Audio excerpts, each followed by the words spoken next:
Bonjour, bienvenue dans votre site VIP Info ngir am ay xibaar yu leer te dëggu su ngeen abonné ba noppi bu leen fàtte bés cloche de notification bi ngir jot yeneen vidéo ñu xëy tey indi leen li gën a fës ci yéenekaay yi fi ñu koy tàmbalee di yéenekaay bi di Libération. li gën a fës ci yéenekaay bi di Libération tey ñi ngi xëyee ci impact coronavirus sur le bien-être des ménages au Sénégal maanaam lépp loo xamante ni jëm na ci wàllu chiffre de la crise 30% des chefs de famille interrogés ont perdu leurs emplois jàpp leen daal lu toll ci 30% de chefs de famille bi ñu leen laajee ñoom ñàkk nañu seen liggéey 85% des ménages ont connu une baisse de leurs revenus maanaam seen revenu wàcc na bu baax a baax les mesures prises par le chef de l'État pour soutenir les entreprises et protéger les emplois décriés maanaam bépp mesure boo xamante ni président de la République jëloon na ko pour soutenir entreprises yi ak protéger seen emploi gars yi daal ŋàññe nañ ko bu baax a baax ki ko fësal di yéenekaay bi di Libération jëm ci wàllu impact du coronavirus sur le bien-être des ménages au Sénégal les chiffres de la crise quotidien lu mu gën a fësal moom it jëm na ci wàllu mbas mi di Covid-19 conséquences de la pandémie bi yan conséquences daf indi les chiffres du drame le tourisme a perdu 350 milliards maanaam lépp loo xamante ni jëm na ci wàllu tourisme lu toll ci 350 milliards ñàkk nañ ko 1137 employés licenciés à Saly jàpp leen foofu ca Saly Portudal xam ngeen ni ko hôtel ya fa nekk ak tourisme ba na fa doon doxee lu toll ci 1137 employés licenciés nañ leen foofu 36% des chefs de ménage ont perdu leurs emplois maanaam daal ñi perte seen emploi daal di ay chefs de famille bari nañu trop muy ay drame ak conséquences yoo xamante ni mbas mi indi na ko quotidien tamit fësal ko ci yéenekaayam tey ba tey ci quotidien suñu sukkandikoo ñu ngi fësal nataalu kii di Karim Meïssa Wade annoncé par ses avocats Karim est redevenu éligible ginnaaw avocat mi suñu sukkandikee ci seen kàddu jàpp nañu kii di Karim Wade daal il est éligible maanaam élection présidentielle 2024 yi kii di Karim Wade mën na samp candidature am ndaxte mën na ci bokk lépp loo xamante ni droit am la woon boo xamante ni xañoon nañ ko dafa mel ni delloowaat nañ ko ki ko fësal di avocat mi ci yéenekaay bi di Le Quotidien suñu sukkandikoo ci yéenekaay bi di Les Échos lu ñu fësal tey muy différent avec Sentel GSM Interface réclame 8 milliards à Sonatel et Expresso jàpp leen différence daal bi fi amul ci diggante Sentel GSM Interface daal jamono ji mi ngi réclamé lu toll ci juróom-ñetti milliards ak kii di Sonatel ak Expresso l'ancien partenaire de Sentel GSM veut récupérer près de 2 milliards de Sonatel et près d'1 milliard d'Expresso les deux sociétés de téléphonie refusent de passer à la caisse brandissent l'argent que leur droit aussi à Sentel GSM jàpp leen ni que daal kii di Sonatel ak Expresso bañ nañu fay xaalis boobu ñu war a jox Interface ginnaaw différent bi dox seen diggante ñoom ak Sentel GSM ginnaaw bi ñu amee woon benn partenariat li ko waral nag maanaam Sentel GSM mi ngi laajte lu toll ci 2 milliards kii di Sonatel laaj 1 milliard kii di Expresso waaye ñaari société téléphone yooyu daal nee nañ du ñu mës a fay ndaxte kii di Sentel GSM aussi da leen yoral xaalis ba tey suñu sukkandikoo ci Les Échos ñu ngi fësal nataalu kii di Ousmane Sonko assure et rassure les partisans Ousmane Sonko daal jamono ji mu toll ni assuré na ba pare rassuré ay partisans nee na je ne voudrais trahir jamais je ne vais jamais commettre un abus sur des biens communs moom daal assuré na ay partisans am rassuré leen neen leen moom du mës a trahir du mës a war yenn yoon ba pare du mës a def benn abus ci ay loo xamante ni ay doomu aadama ñoo ko moom ay biens communs la ba tey ci Les Échos ñu ngi ñuy fësal benn incendie boo xamante ni am na foofu ca Malika ginnaaw inondation yi bu mu leen sonalee bi yoon nag lakk moo leen sonal benn xale bu am 2 at maanaam bu doon nelaw foofu ca ba néegu yaayam moom moo faatu ci flamme yi daal ñoo ko lakk ba mu jeex tàkk muy doon loo xamante ni mi ngi xewee foofu ca Malika muy benn incendie boo xamante ni xale bu am 2 at moo fa ñàkk bakkanam suñu sukkandikoo ci yéenekaay bi di Direct News lu ñu fësal le port moteur de l'émergence maanaam jàppale ni port autonome de Dakar daal mooy moteur de l'émergence nag su ngeen ko déggee maanaam mooy moteur boo xamante ni mooy doxal réew mi maanaam mooy suqali réew mi les chiffres montrent que le port se porte bien jamono ji daal suñu sukkandikoo ci directeur port nee na chiffres yi daal wane na ko port bi daal mi ngi ci jàmm macha allah lépp a ngi dox macha allah mise en place de dispositifs pour organiser la circulation des camions et éviter ainsi l'encombrement qui deviendrait un vieux souvenir jàppale ni que daal lépp loo xamante ni dina yombalal foofu circulation yi éviter camions yoo xamante ni dañ doon indi encombrement maanaam mu doon ay vieux souvenirs loolu yëpp taxaw nañ ci pour mettre fin au calvaire des usagers de la route un programme d'investissement chiffré à 5 milliards pour la voirie est enclenché jëlaat nañu beneen projet boo xamante ni toll na ci 5 milliards lépp loo xamante ne rek pour leeral yoon bi ba nga xamante ni oto yi képp ku ci bëgg a dox rek da ngay dox lu mu la neexee renforcement des échanges avec le Mali xam ngeen ni conteneur Mali yi lu ci bëri moom du wàcce portu Mali fii lay wàcce ci Ndakaaru pare ji dawal ko nee na lépp lu jëm ci seen ay échange digganteeg Mali dinañ ko renforcer nee na au-delà de son impact sur l'économie avec des dividendes de 12 milliards versés à l'État cette année le port est l'un des premiers employeurs du Sénégal jàppale ni que daal tey suñ doon xool Sénégal kan mooy premier employeur am kan moo koy gën a fay xaalis bu bëre jàppale ni que port autonome de Dakar lay doon ba tey ci yéenekaay bi di Direct News ñu ngi fësal dans les eaux profondes du port autonome de Dakar maanaam daal lu xóot a xóot daal la port génne tey ñu fësal ci nataalu kii di directeur du port di Aboubacar Sadikh Bèye suñu sukkandikoo ci yéenekaay bii di critique li ñu critiqué tey Covid 19 fléchit au Sénégal jàppale ni que daal lii di mbas mi di coronavirus mi ngi fléchir bu baax a baax 167 patients guéris hier 3 jours sans victime lii neex na lii neex na lii neex na jàppale daal lu toll ci téeméer ak juróom-benn fukk ak juróom-ñaari patients wér nañu démb ñetti fan a ngi nii amuñu benn victime boo xamante ne mi ngi ci mbas mi macha allah nañu yokk ñaan yi bu baax a baax ndax coronavirus sonnal na ni impacté nañ indi na fi ay conséquences yu doy waar ba tey critiqué waat na droit civique éligible et révision de son procès Karim Meïssa Wade dafa mel ni mi ngi bëgg a am chance de doomu Ablaye Wade mi ngi bëgg a am chance mbaa du deal politique bi ñu doon wax dafay waaj a ñor en tout cas Karim Wade is back Karim Wade daal day dellu si waat Karim daal nee nañu day dellu si waat élection présidentielle yi Karim Wade daf ciy bokk le candidat du PDS rené de ses cendres maanaam Karim daal dund war na 5 ans après avoir perdu ses droits civiques juróomi at la perdre lépp loo xamante ni droit civique am la apte désormais à figurer sur la liste électorale électeur et éligible Karim Wade recouvre tous ses droits dont celui de revenir au bercail et de convoiter le fauteuil présidentiel. Ses conseils comptent miser sur l'égalité pour contourner les écueils politiques qui l'ont éloigné du pays en anéantit les ambitions du temps de la traque des biens mal acquis traque bien mal acquis amoon na fi daal ginnaaw juróomi at ba mu dawee toog foofu ca Qatar ñi ñàkkaloo ko lépp loo xamante ni droit civique am la dafa mel ni Karim dellu siwaat na ci ay droit civique am naka la Karim def ba dellu si ay droit civique am question bu ñuy laaj la lu doy waar mi ngi nii maanaam ginnaaw bu ñu ko tuumalee traque de biens mal acquis ba léegi Karim delloowul benn dërëm boo xamante ni jëlal na ko Sénégal nee nañu Karim daal mën na nekk candidat 2024 espérons que PDS am seen candidat muy Karim Meïssa Wade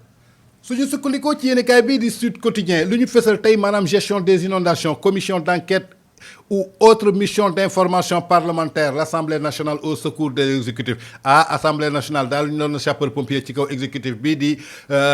palais de la République lépp loo xamante ni jëm na ci wàllu gestion inondation yi commission d'enquête bi ak yeneen mission d'information parlementaire daal Assemblée nationale ñëw na au secours de l'exclusif su ñu demee ci yéenekaay bii di l'Observateur lu ñu gën a fësal tey maanaam ci seen xëtu yéenekaay muy benn dossier boo xamante ni jëm na ci wàllu croyance populaire nag maanaam mooy ay ngëm-ngëm ay biraak ay aada lu ñu wax tey nee nañu ay gaaf dans l'intimité d'une réalité cruelle maanaam ay gaaf daal dañ koy faral di dégg suñu réew maanaam daal soo duggee ci dara daal affaire yi ay gàllankoor la ci fekk ñu ne diw dafa ay gaaf mu doon ay loo xamante ni ay aada la yoo xamante ni kenn tegu ko fen du diine moo ko tegle du l'islam moo ko tegle waaye ay aada la yoo xamante ni tegul fen kii di l'Observateur def na ci dossier tey muy croyance populaire ay gaffe dans l'intimité d'une réalité cruelle les femmes qui se grattent effectivement la tête portent la poisse maanaam yenn saa yi rek soo gis duggee ci kër ñi ne jigéen bi day wokk boppam rek dañ la naan bu ci bul sëy ak moom ndaxte dafa ay gaffe les hommes qui marchent et qui retournent chaque instant portent la malchance nee nañu góor ñoo xamante ni dañuy dox rek waaye fu ñuy doxee di gestu seen ginnaaw rek ñooñu daal amuñu benn chance ay malchance lañ muy ay réalités yoo xamante ni souvent dañ koy dégg suñu réew mais teguwul fenn loolu la l'Observateur def benn dossier tey muy ay gaffe dans l'intimité d'une réalité cruelle ba tey l'Observateur dellusiwaat na ci bagarre boobu amoon foofa ca ginnaaw raay nord ginnaaw ba ñu agressé député de la diaspora boobu di Mame Diarra Fam le film du corps à corps entre Mame Diarra Fam et un handicapé physique dafa am benn corps à corps nag boo xamante ni doxoon na ci diggante Mame Diarra Fam ak benn handicapé physique lépp loo xamante ni muy film bi ak naka la demee naka la déroulé naka la ñu fekkee Mame Diarra Fam foofa ca ginnaaw raay nord pour agressé ko ci biir këram kii di l'Observateur dellusi na ci des plaintes croisées avec deux certificats médicaux délivrés par le même médecin lii doy na waar nag lii doy na waar Mame Diarra Fam am na certificat médical handicapé bi am na certificat médical ñoom ñaar ñoom ñu déposé ay plainte yi dajee kan moo defar certificat médical yi benn médecin bi moo defar ñaari certificat médical yooyu yëpp en tout cas le film du corps à corps entre Mame Diarra Fam et un handicapé physique deux plaintes croisées avec deux certificats médicaux délivrés par le même médecin kii ko fesal di yéenekaay bii di l'Observateur ba tey suñu sukkandikoo ci l'Observateur dellusiwaat nañu ci Karim Meïssa Wade politique en exil Doha depuis 2016 Karim Wade diagnostic d'un retour programmé nee nañu dañu programmer retouru Karim Wade dañu programmer retouru Karim Wade lu tax ñu programmer ko mbaadu dañuy waaj a xeex Ousmane Sonko jamono ji neex la wul ci politique de son combat pour sa réintégration dans le fichier électoral l'état de délinquance avancée du PDS sa candidature à la présidentielle de 2004 lépp l'Observateur fësal na ko Karim Meïssa Wade mii daal dafa mel dafay bëgg a am chance ndaxte kat 2024 su ngeen sàgganul daal Karim Wade dina jiite Sénégal de doomu Meïssa Wade bi Wade Fara Ndiak doy na waar en tout cas ki ko fësal muy le retour de Karim Wade diagnostic de retour programmé kan moo ko programmé wait and see dinañ ko xam ci kanam ba tey ci l'Observateur ñu ngi xamal affaire de Meuss il engrosse une mineure et accepte la paternité sur le tard de ses faits arrêtés kii nag dafa doy waar nag ëmbal mineure bi ba pare bañ ko accepté xam ne dañ ko war a jàppale mu dool koy accepté muy loo xamante ni mi ngi xew fii ci Sénégal ki ko fësal di yéenekaay bii di l'Observateur suñu sukkandikoo ci yéenekaay bii di l'évidence ñi ngi fësal nataalu kii di Bougane Gueye Dany di directeur des médias di président Gëm Sa Bopp Bougane Gueye sur la tentative d'intimidation du PDT de l'UMS doy na waar Téliko vous n'êtes pas seul Bougane daal indi na soutien jàppale kii di Téliko jëm ci wàllu justice bi maanaam lépp lu ñuy xeex ci wàllu magistrature bi loo xamante ni du dëgg maanaam kumba am ndey kumba amul ndey Bougane Gueye Dany daal xamal na ni que kii di juge Téliko nee na ko bul nangu benn intimidation te jàppal ni yow kese nekkoo fi ñu ngi sa ginnaaw dinañ la jàppale sa ginnaaw bandang gauche ak droite ku la dóor kun fej duñ fa fekk kur feñu Bougane Gueye Dany du samay kàddu nag kàddu Bougane Gueye Dany la président Gëm Sa Bopp mi ngi ko waxee ci yéenekaay bii di l'évidence ba tey suñu jógee ci l'évidence dañuy ñëw ci yéenekaay bii di Walf Quotidien ki ñu fësal tey muy nataalu kii di Souleymane Téliko président de l'union des magistrats du Sénégal Téliko daal nee na personne ne peut m'intimider kàddu yi mu waxoon démb la waxaat tey de nee na amul kenn koo xamante ni mën nga ko xoxotal mbaa nga ñoxal ko ndaxte moom du tiit du ragal du dellu ginnaaw li muy wax xam na fu mu ko teg muy kan Souleymane Téliko président de l'UMS personne ne peut m'intimider mi ngi koy waxee ci yéenekaay bii di Walf Quotidien suñu sukkandikoo ci yéenekaay bii di l'enquête ñoom it fësal nañu nataalu kii di Karim Meïssa Wade dafa mel ni Karim Meïssa Wade tey moo lëmbee yéenekaayu réew mi ndaxte nee nañu droit civil retrouvé Karim kat retrouvé na ay droit civil am fin d'exil dañ ko yóbboon exil ba jeex na pour un Karim Wade Karim kat day dellusiwaat teg na tànkam ci kaw avion bi mi ngi waaj a dugg Sénégal waa Karim su duggee Sénégal lan moo nar a xew opposition bi mbaa du pëccoxoo mbaa du jaxasoo en tout cas Karim Wade daal exil am jeex na avocat mi dëggal nañu ko mën na nekk candidat 2024 ki ko fësal di yéenekaay bi di l'enquête quotidien suñu sukkandikoo ci yéenekaay bii di source lu ñu fesal tey morcellement de 20 hectares de site hangar et pèlerin à l'aéroport Léopold Sédar Senghor coowal suuf dikkaat na lu toll ci 20 hectares daal foofu ca site hangaru pèlerin yi ci aéroport Léopold Sédar Senghor ba nekk foofu ca Yoff jàppale ni 557 parcelles en jeu lu toll ci juróomi téeméer ak juróom fukk ak juróom-ñaari parcelles daal ñu ngi ci ay jeux yu bare il est autorisé de procéder au lotissement de titres fonciers numéro 2130 NGA 5948 NGA 213 NGA 5942 NGA une partie du titre foncier 526 NGA d'une superficie graphique globale de 20 hectares environ loolu doy na waar 557 parcelles numérotées de H1 à H557 d'un contenance graphique variant entre 150 mètres carrés et 2865 mètres carrés sont concernés par cette décision prise par l'arrêt du ministre de l'urbanisme et du logement de l'hygiène publique Abdou Karim Fofana yow yaa jël ndogal boobu de foo ko teg bul fàtte ni que daal bien national la domaine national ak domaine privé bokkul ciblé par source Abdou Karim Fofana c'est une autorisation d'occuper une zone c'est bien moi qui a autorisé cela Abdou Karim Fofana jël na ay décision am nee na moom moo ko autorisé kon daal morcellement boobu nañu fexe rek ba teg ko ci yoon ndaxte coowal suuf lëmbee na Sénégal trop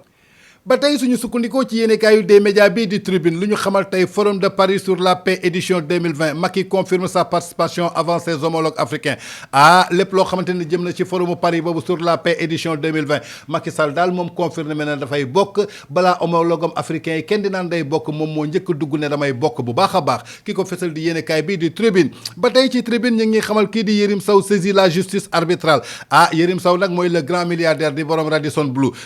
Blu nag kii di Yérim Sow saisir na la justice arbitrale lu xew en tout cas doy na waar Yérim Sow daal ginnaaw bi détournement amee ci wàllu hôtel ak ay milliards am foofu saisir na kii di justice arbitrale ki ko fesal di yéenekaay bi di tribune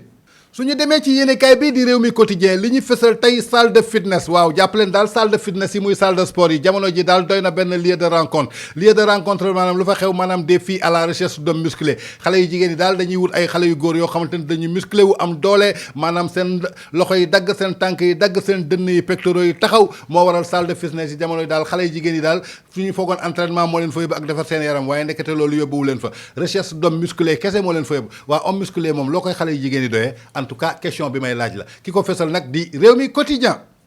suñu sukkandikoo ci yéenekaay bii di lii quotidien suñu naataangoo Momar Dione jiite ko lépp lu ñuy xamal jëm ci wàllu surveillance de l'exploitation des ressources énergétiques le COS-Petrogaz impuissant doy na waar lépp lu jëm ci exploitation ressources énergétiques yi nga xamante ni jamono ji lëmb na dëkk bi COS-Petrogaz daal dafa mel dañoo impuissant seen puissance jeex na de seen kattan jeex na seen doole jeex na ki ko fesal di yéenekaay bii di lii quotidien ñëwaat na ci hors du coup de l'article 31 du code électoral Karim Wade apte pour la présidentielle selon ses avocats son retour en question vers la révision de son procès Karim dañuy xoolaat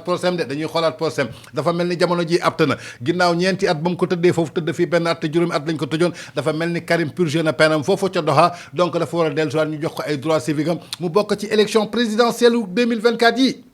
suñu sukkandikoo ci yéenekaay bi di Stade Sport lu ñu fesal amicaux des Lions l'énigme Mbaye Niang daal doon na benn énigme boo xamante ni jëm na ci match amicaux yi nga xamante ne Lions du Sénégal dañ ko amal blessure Potanique contre Brésil en octobre 2019 bu leen fàtteen dafa blessé woon de bi ñuy jànganteeg waa Brésil octobre 2019 présent à Thiès absent à Estovanie novembre 2019 du nouveau absent à Rabat à Thiès en octobre 2020 kooku di Mbaye Niang daal devient l'énigme de l'équipe nationale du Sénégal ba tey suñu demee fële ca Sénégal défense bi SOS latéraux kan moo fa nekk Mbengue Gassama Wagué sont pas compétitifs lu ko waral Racine Coly dépanneur en panne Saliou Ciss et Sabali lueur dans leur grisaille en tout cas doy na waar Chelsea visite médicale avec succès Mendy à la conquête de l'Angleterre Edouard Mendy daal dem na Angleterre jamono ji daal xam nga lu muy nuyoo foofu hello how are you good morning I'm fine jógee na fële ci français yi bonjour comment vous allez non léegi mi ngi jëm ci hello good morning I'm fine.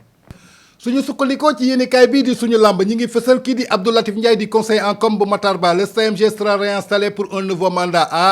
doy na waar de mbaadu dañu bëgg a réinstallé waat pour jëlaat Alioune Sarr jox ko beneen nouveau mandat en tout cas Abdou Latif Ndiaye conseil com bu Matar Ba wax na nee na nouveau mandat daal dinañ ko réinstallé waat foofu ca CNB nee na il y aura certainement des sortants et des entrants pour succéder à Alioune Sarr il faut être comme lui à la fin de son mandat le ministre prendra la bonne décision jàppale ni daal Matar Ba dina jël la bonne décision nee na dina am ay sortant dina am ñuy dugg mais pour succéder Alioune Sarr da nga war a mel ni comme Alioune Sarr di doxalee lu mu doon doxalee ba tey ki ko fesal di yéenekaay bii di suñu lamb suñu jógee ci combat contre Bombardier en 2007 Gris première VIP a touché 100 millions